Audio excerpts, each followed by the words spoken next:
Eu vou te contar uma história de como eu cansei de autoajuda e da maneira que eu lido meus sentimentos. Foram mais de 7 anos consumindo vídeos, livros de autoajuda que me fizeram uma completa lavagem cerebral e me trouxeram vários malefícios para minha vida. E eu quero te contar por que você deveria se preocupar também com essa indústria bilionária. Então nesse vídeo eu trouxe um pouquinho das minhas experiências com autoajuda desde a minha formação intelectual com 12, 13 anos de idade, que é muito jovem, até os dias de hoje, quando eu dei uma pausa no consumo de autoajuda. E eu vou explicar o porquê eu fiz isso e os malefícios que trouxeram para minha vida. E é muito importante você assistir esse vídeo com muita calma, trazer essa reflexão um pouco para a sua vida também, para ver se aplica ou não. Não vai vir nenhuma fórmula mágica ao final desse vídeo, não vou te vender nenhum curso ao final desse vídeo.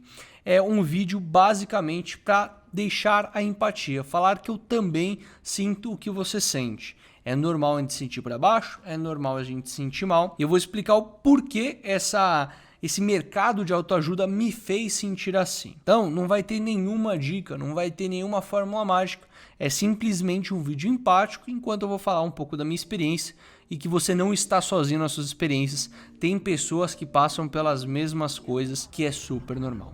Minha primeira experiência com autoajuda eu me lembro super bem. Foi um livro que eu ganhei ou comprei, eu não lembro exatamente desse detalhe, mas foi quando eu ganhei o livro O Poder do Hábito, que eu acho que foi uma porta de entrada para muitas pessoas. Ele não necessariamente é um livro de autoajuda, mas ele trata de uma temática que são os hábitos, tanto com uma abordagem de neurociência, então tem um embasamento científico do lado, mas isso me abriu portas a conteúdos que eu pudesse me autoaperfeiçoar. Então foi aí que consumi conteúdos voltados a coaches, voltados realmente pessoas que não tinham tantos embasamentos a dar dicas sobre a vida de outras pessoas.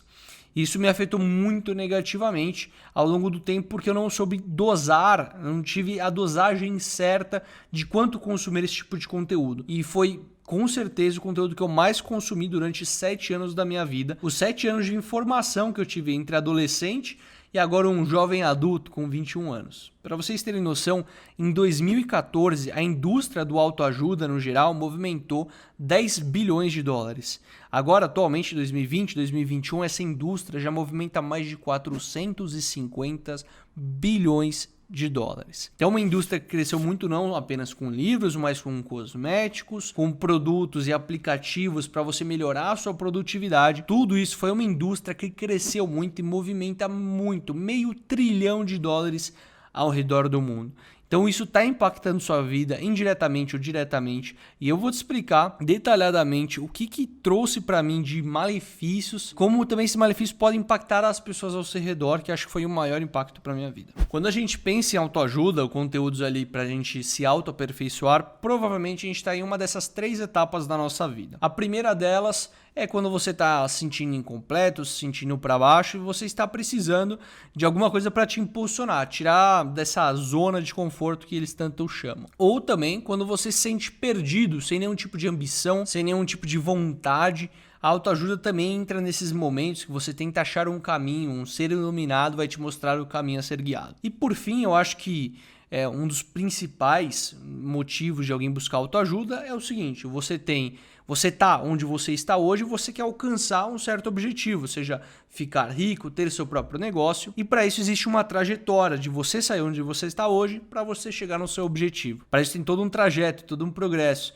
E para isso, o livro de autoajuda, você busca ele para facilitar esse caminho. E aí muitas vezes que a gente acaba encontrando esses obstáculos, que são pequenas regras que são ditadas pra gente em livros, conteúdos que falam pra gente fazer, pra gente ter sucesso nesse progresso. Então são pequenos hábitos que a gente tem que colocar, leitura, tomar banho gelado, acordar às 5 da manhã, pequenas regrinhas que, apesar de não falarem que é obrigatório, se você não faz essas regrinhas, você se sente mal. E esse é o primeiro ponto que eu queria entrar. Esses pequenos hábitos que falam que é tão produtivos, porque tem, querendo ou não, uma comprovação científica por trás, não necessariamente se adaptam a todo tipo de pessoa. Não é uma formulazinha mágica, até porque se fosse ia funcionar para todo mundo e não funciona. Isso é claramente, você pode pensar em 1, 2, 3 hábitos que já foram citados para vocês que não se aplicam à sua vida. E nessa trajetória, se você não cumpre o livrinho, que é descrito para você, você acaba falhando em pequenos hábitos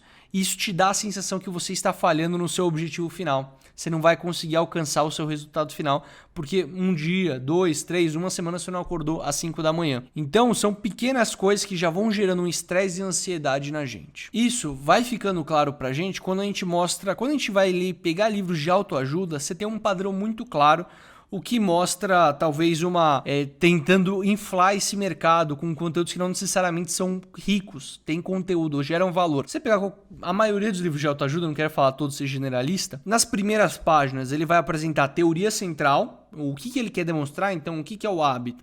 O hábito, você tem a recompensa, o negocinho. Ele vai te explicar o que é a teoria. E o resto das 200 páginas do livro, ele vai te contar uma historinha do porquê ele está certo ou da aplicabilidade daquela teoria inicial. Então é um formato de livro que você tem a teoria no começo e você, se não lesse o resto do livro, não se importaria, porque você já sabe a teoria inicial. O jeito ali é a historinha para fixar na sua cabeça o hábito que eles estão descrevendo. E a gente tende a achar que replicar o que os outros fizeram, para a gente vai funcionar também, mas na maioria das vezes não funciona. Então assim, no momento que você está se sentindo perdido, incompleto, insatisfeito com a sua vida que está hoje, a autoajuda pode ser uma alavanca para te tirar de onde você está, dessa zona, para você realmente se mexer. E pode trazer ganhos, benefícios, mas são ganhos decrescentes. São ganhos que você vai ter um ganho inicialmente, mas com a dosagem, com o aumento do consumo e um consumo desenfreado de autoajuda, começa a ter um retorno decrescente, começa a ter um efeito reverso na sua vida. Então, da mesma forma que te ajudou no início, começa a gerar malefícios na sua vida. Porque o excesso vai te gerando ansiedade, gera estresse. Eu estou nesse ambiente todo florestal, cheio de flores, para trazer esse tema da saúde mental. Que por muitas vezes a cultura da produtividade, a cultura da autoajuda, acaba conflitando. Eu não sou psicanalista ou psicólogo para falar de saúde mental, produtividade, enfim. Eu sou apenas uma pessoa que sofreu com isso e ainda sofre. Queria contar uma história para vocês. Esse canal aqui no YouTube eu comecei ano passado e no começo desse ano tinha 100 inscritos. Minha meta era eu conseguir até o final do ano 500 inscritos. Queria dizer que eu tinha que multiplicar meu canal por 5 vezes, o que para mim no momento parecia irreal, eu não ia conseguir, era muito difícil para mim. Só que por um acaso um vídeo meu aconteceu, deu muito certo, e eu hoje tô com mais de 2.000 inscritos no canal. Teoricamente eu teria que ficar muito feliz que meu objetivo foi muito superado, mas ao mesmo tempo começou a me gerar uma certa ansiedade, insatisfação, falando, pô, eu poderia estar muito melhor. Eu vi pessoas começando na mesma época que eu, e tendo sucessos muito maiores, então eu fico me comparando direto. Não tô feliz com o sucesso que eu mesmo coloquei como meta e superei muito a meta. Eu não sei me recompensar, eu não sei aceitar meus resultados e ser grato por eles. E porque me gerou esse estresse, essa autoajuda me gerou uma ambição, eu acho que essa é a grande palavra, a grande sacada. Eu tive uma ambição muito maior, começou a aumentar minha ambição num nível surreal. Eu coloquei a barra aqui no começo da minha jornada, só que essa barra foi se aumentando, foi aumentando, e eu perdi o controle total, sendo que eu não consigo me recompensar por nada que eu faço.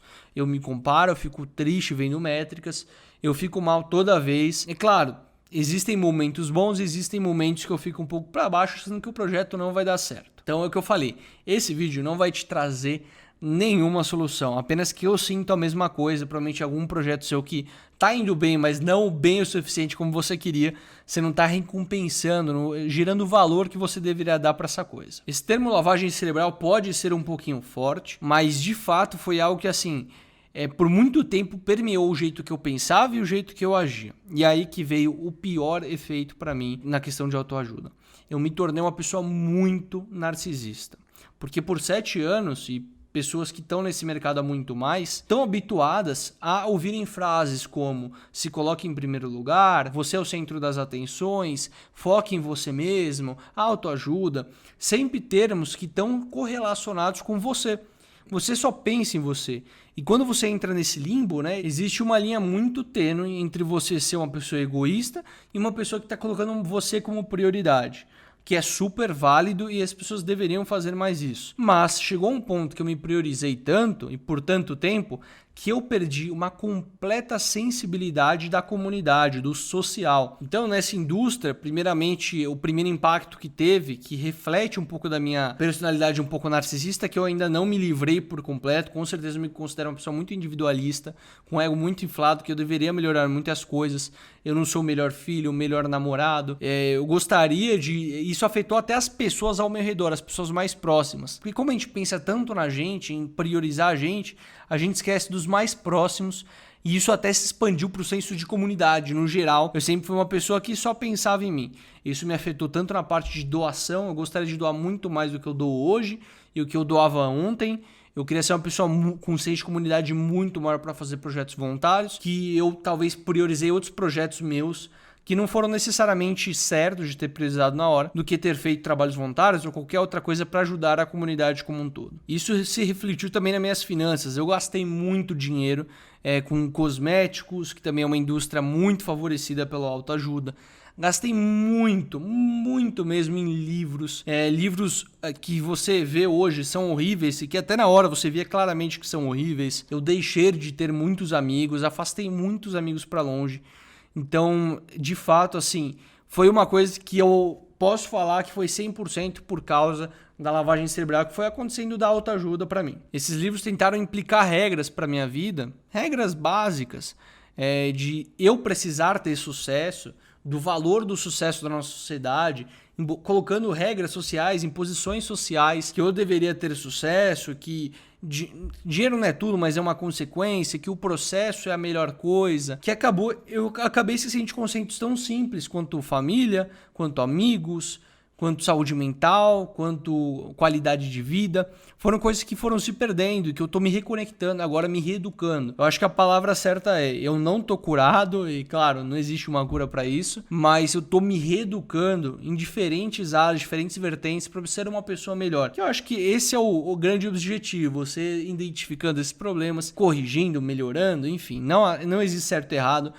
Não tô falando para você sair da autoajuda, que é algo maléfico, com certeza me ajudou muito. Eu vou dar um exemplo que ilustra muito bem o benefício e o malefício da autoajuda, que é a leitura. Quando você trata de autoajuda, eu acho que o tema número 1 que surge é a leitura. Você tem que ser um hábil leitor, você tem que ler muito para ser uma pessoa de sucesso, é o grande hábito dos grandes milionários, bilionários do mundo. E esse é um ponto, assim, que é bacana, porque vai incentivar diversas pessoas a entrar no mundo de literatura no Brasil, que não é algo que está na nossa cultura, a literatura. Então abre portas, mas ao mesmo tempo não foi uma boa porta que eu entrei. Por que eu digo isso? Hoje eu estou tentando entrar no mundo mais de literatura, onde eu consiga ter uma interpretação de texto, participar de uma história e ler a fim de escrever melhor, de implementar, de aumentar meu vocabulário, ter algo mais robusto. Eu entrei por uma porta de entrada da leitura dinâmica, de você ler, colocar na velocidade vezes 2, ler rapidinho o livro, pulando algumas partes, ler só um negrito. Isso é algo que é estimulado pelos livros de autoajuda, tanto pela sua essência, o jeito que ele é descrito, né? Sempre em bullet points, uma leitura super fácil. E hoje eu me sinto muito mais difícil para ler um livro. Se eu pegar um livro de literatura, para mim ainda é muito complicado, tanto na parte de interpretação de texto, quanto na parte de leitura. Eu sinto que se eu tivesse entrado por uma porta, na mesma idade que eu tinha, 12 anos de idade, se eu tivesse duas escolhas, entrar pela porta da literatura ou do autoajuda, eu escolhi na época autoajuda, hoje eu teria entrado pela época de literatura. Então você que é jovem, um pouco mais jovem que eu ainda sou muito jovem para falar isso, mas se você tiver a opção, opte pela porta da literatura, porque sua vida vai ficar muito mais fácil, você vai ter ganhos de aprendizados, de hábito de leitura muito maiores, além de se divertir muito mais, porque livro de ficção, literatura brasileira, etc., é muito melhor, muito mais legal, te entrete muito mais do que livro de autoajuda. A gente, da nossa idade, não está acostumado a lidar com a internet, a gente é novo pra gente, nossos pais não conseguiram nos ensinar isso. Como fazer uma curadoria de conteúdo, como usar a internet a seu favor, é o que a gente está aprendendo. E eu, por muito tempo, utilizei de maneira negativa. E o que eu estou tentando fazer aqui para vocês é tentar passar essa visão para que vocês não tenham essa experiência tão negativa quanto eu tive. Então pode não ser um vídeo de faculdade de economia, que é o nicho principal do canal aqui, mas é legal para vocês conhecerem também outros temas, para vocês já ficarem ligados ali de como melhorarem e como trazerem o debate para a mesa e a reflexão também. O quão importante é essa reflexão. Então reforço, existem pontos positivos e negativos. Um ponto positivo que me tirou de um marasmo que eu tinha de não ter muita ambição, me tornar uma pessoa um pouco mais produtiva, mas de novo, é uma linha muito tênue entre você ser produtivo e você ter um esgotamento mental, que é o que eu tive por muito tempo, até começar a retrabalhar essa questão da produtividade um pouco mais saudável, que é o que eu tento passar aqui para vocês. Esse é um vídeo muito mais empático, como eu acabei falando, é um vídeo que eu falo assim, também sinto as mesmas dores, ansiedades, medos que vocês, eu não sou um mestre de produtividade, eu não sou mais especial que você por estar gravando um vídeo, é um vídeo simplesmente para falar, eu tô aqui, eu sinto a mesma coisa que você sente. Fique à vontade para compartilhar suas experiências comigo aqui nos comentários, eu vou ficar muito feliz de ouvir de vocês. Por esse vídeo é só e tchau.